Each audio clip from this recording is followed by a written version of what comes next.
পুজোর মুখে জেলায় চাপে তৃণমূল কংগ্রেস। জানা গিয়েছে ৮ জন তৃণমূল নেতা পদত্যাগ করেছেন। অঞ্চল কমিটি নিয়ে তৃণমূলের অন্দরের ক্ষোভ প্রকাশ্যে এলো। আলিপুরদুয়ার ২ নম্বর ব্লকে বিভিন্ন পদে থাকা তৃণমূল নেতারা গণ ইস্তফা দিলেন। তৃণমূলের গণ ইস্তফা নিয়ে জেলার রাজনৈতিক মহলে শোরগোল পড়ে গিয়েছে। পুজোর মুখে জেলায় চাপে তৃণমূল কংগ্রেস। জানা গিয়েছে ৮ জন তৃণমূল নেতা পদত্যাগ করেছেন, যার মধ্যে একজন জেলা তৃণমূল সহ সভাপতি দেবজিৎ সরকার। এছাড়া রয়েছেন এই ৮ জনের মধ্যে ৪ জন ব্লক সহসভাপতি এবং ৩ জন ব্লকের সাধারণ সম্পাদক এবং একজন চেয়ারম্যান রয়েছেন। গত ১৭ই সেপ্টেম্বর রাজ্য তৃণমূল কংগ্রেসের পক্ষ থেকে বিভিন্ন অঞ্চল কমিটি ঘোষণা করা হয়। নতুন অঞ্চল কমিটি নিয়ে ক্ষোভ তৈরি হয় অন্দরমহলে। বিষয়টি নিয়ে জেলা তৃণমূলের সহ সভাপতি দেবজিৎ সরকার বলেন, অঞ্চল কমিটি নিয়ে সর্বত্র ক্ষোভ তৈরি হয়েছে। কর্মীদের ক্ষোভের মর্যাদা দিতেই আর পদে থাকতে পারছি না, তাই পদত্যাগ করলাম।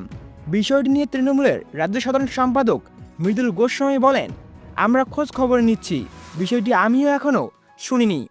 বিজেপির জেলা সভাপতি মিঠু দাস বলেন, তৃণমূল কংগ্রেসে যারা ভালো মানুষ রয়েছেন তাদের দায়িত্বে রাখা হয় না, কারণ সেই ভালো তৃণমূল কংগ্রেসের কর্মীরা কাটমানি তুলতে পারেন না বলেই তাদের দায়িত্ব দেওয়া হয় না। দলের পদ নিয়ে এই দলের লড়াই হয়। শুধুমাত্র কাটমানি তোলাকে কেন্দ্র করে ২০২৬ সালে সাধারণ মানুষ এদের ত্যাগ করে বিজেপিকে ক্ষমতায় নিয়ে আসবে। প্রসঙ্গত, ব্লক কমিটি ঘোষণার কয়েক মিনিটের মধ্যেই হাওড়া গ্রামীণ জেলা তৃণমূল কংগ্রেসের চেয়ারম্যানের পদ থেকে পদত্যাগ করেছেন উদয়নারায়ণপুরের বিধায়ক সমীর পাজা। হাওড়া সদর এবং হাওড়া গ্রামীণ জেলার বিভিন্ন ব্লক সহ সভাপতি তৃণমূলের পদকারীদের নাম ঘোষণা করা হয়েছে শনিবার। আর সেই ঘোষণার কয়েক মিনিটের মধ্যেই নিজের পদ থেকে পদত্যাগ করলেন হাওড়া গ্রামীণ জেলা তৃণমূল কংগ্রেসের চেয়ারম্যান তথা উদয়নারায়ণপুরের বিধায়ক সমীর পাজা। সূত্রের খবর, ইতিমধ্যে তিনি তার পদত্যাগপত্র দলের রাজ্য সভাপতি সুব্রত বক্সির কাছে পাঠিয়ে দিয়েছেন। বিধায়ক সমীর পাজা বলেন, আমি আমতা, উলুবেড়িয়া উত্তর এবং সাকরাইল কেন্দ্রের বর্তমান সভাপতিত্বের দায়িত্ব থেকে অব্যাহতি দিয়ে নতুন দায়িত্ব নেওয়ার কথা বলেছিলাম।